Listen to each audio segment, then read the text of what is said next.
In this video, we'll take a look at test plans in Testiny, what they are, and how to use them.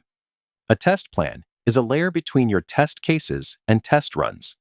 It lets you define which tests belong together and create runs from that selection again and again. Let's create a new test plan. Click Create, give it a title, and confirm. Now add test cases to the plan. You can add them dynamically by condition. For example, all tests with high priority automatically become part of this plan. Or add an entire folder. All tests in that folder are included, and new tests added to the folder automatically join the plan as well.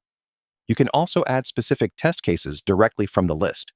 Once your plan is ready, click Create Test Run to create a test run, ready to be executed. In the Test Runs Details tab, you can see which test plan this run was created from.